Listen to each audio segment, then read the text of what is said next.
Senhoras e senhores parlamentares, surge um debate muito importante agora sobre o que fazer pós-pandemia.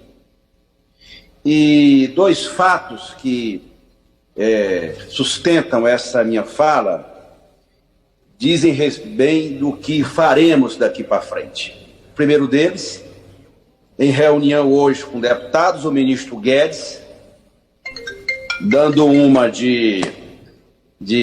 sei lá, com todo respeito, de projetar futuro, anuncia que vai criar uma tal Renda Brasil para atender as famílias mais vulneráveis. O outro fato é que esta Câmara começa amanhã a discussão sobre a necessidade de nós criarmos e aprovarmos uma renda cidadã, uma renda que possa fazer frente às condições de miséria que o Brasil já está vivendo e vai piorar ainda mais pós-pandemia. E esse debate, senhor presidente, é feito no processo das movimentações que cada força política, que cada partido, que todos começam a discutir o que fazer com o Brasil.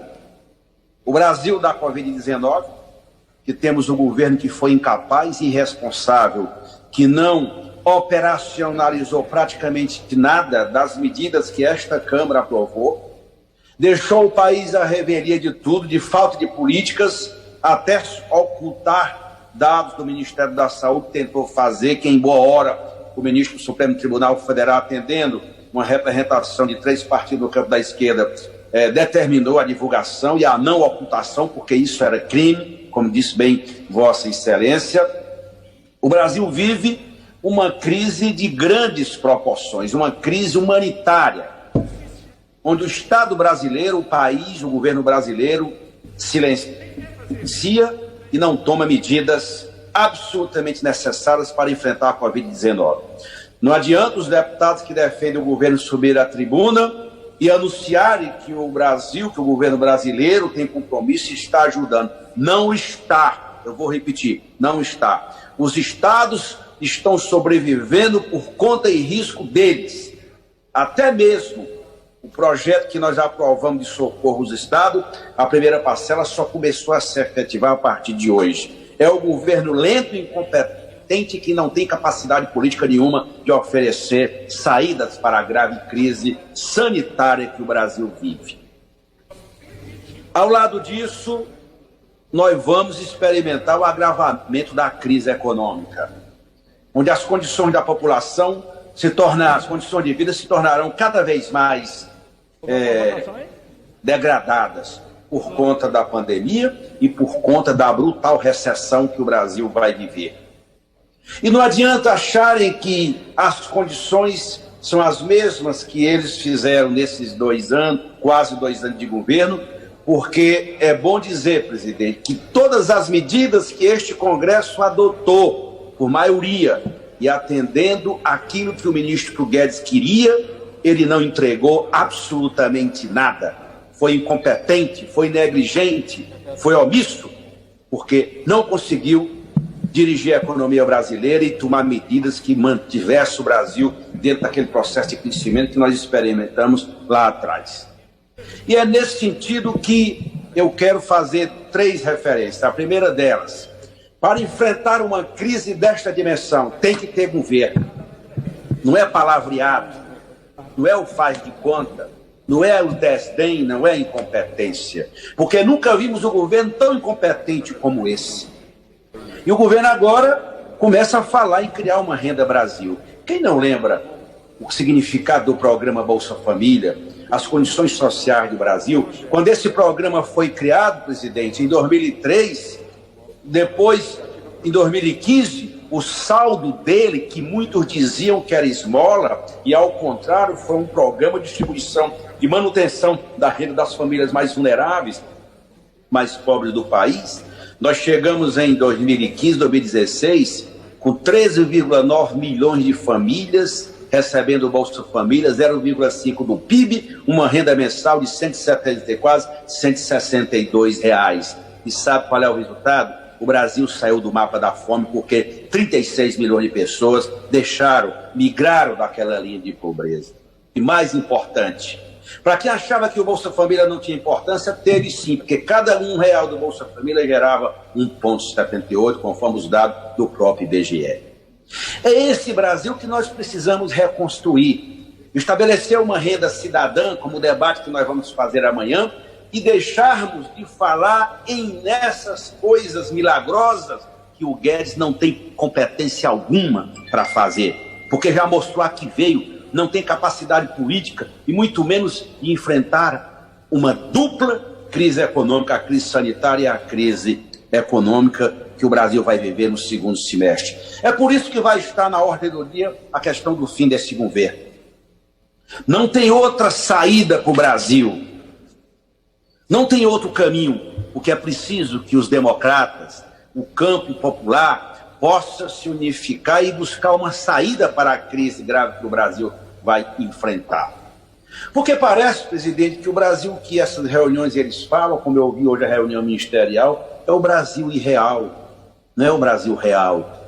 Parece que estão no mundo da lua, não percebem, acham normal, não falam, uma reunião ministerial que não foi tocada uma vez, não é naquela do dia 22 de abril, não, é na de hoje que fizeram, não toca uma vez na palavra Covid-19.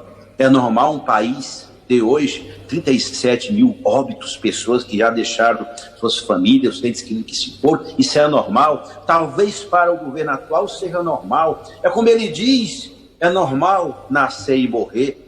Uma pandemia desta dimensão que pode colocar o Brasil, já está colocado no centro da pandemia no mundo e podendo ocupar, já pode passar para o segundo lugar em números de óbitos.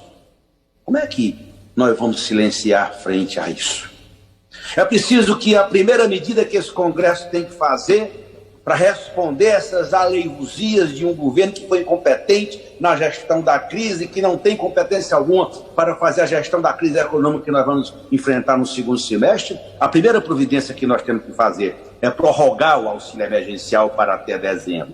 Vejam, foi decretado o estado de calamidade, nós demos tudo o que o governo precisava para tomar as medidas, aprovamos orçamento de guerra, aprovamos auxílio aos estados, auxílio emergencial de R$600 e tudo mais, e o governo até agora silencia, ainda vem com esta provocação que se os deputados quiserem aprovar a prorrogação do mandato, que ele tire dos seus salários, isso é uma provocação. Podemos sim discutir isso, por que não discutir? Mas não com essa chantagem pública de governo que é incompetente e é incapaz de dirigir o destino da nação. A primeira providência é a prorrogação, presidente, do auxílio emergencial até dezembro. Não podemos, eu acabei de ouvir o discurso do líder do PSB, nós não podemos aceitar por hipótese alguma, porque o que está em jogo é vidas. São seres humanos que estão sobrevivendo por conta do Bolsa Família e por conta do auxílio emergencial. Não podemos aceitar. Temos que prorrogar até o final do ano no mesmo valor, não pode ter redução. A crise não termina em 2 meses, ela vai se agravar e, portanto, o auxílio emergencial tem que ser prorrogado até o final do ano.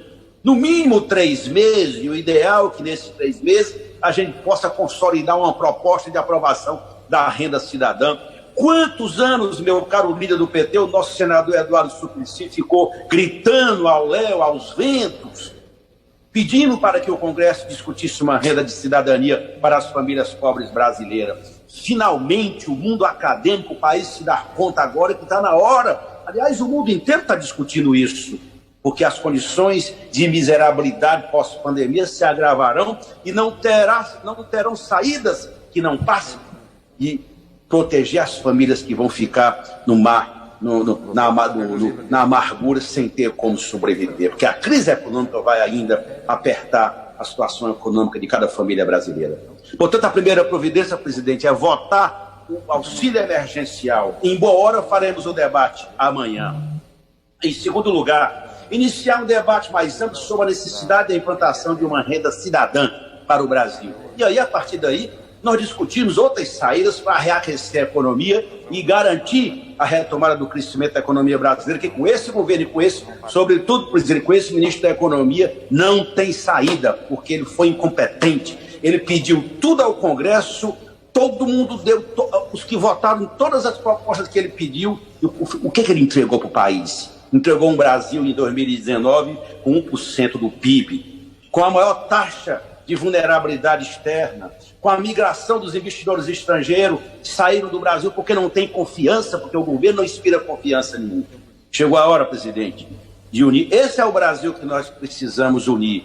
Mas não é unir o Brasil para penalizar os de baixo, para penalizar os pobres. Tem que unir o Brasil para garantir renda, e principalmente o Estado necessário para proteger as famílias que vão ficar dilaceradas economicamente após a pandemia. Esse tem que ser o caminho daqueles que têm compromisso com a democracia, porque também, e eu termino dizendo, presidente, não há saída para o Brasil que não seja dos marcos da democracia.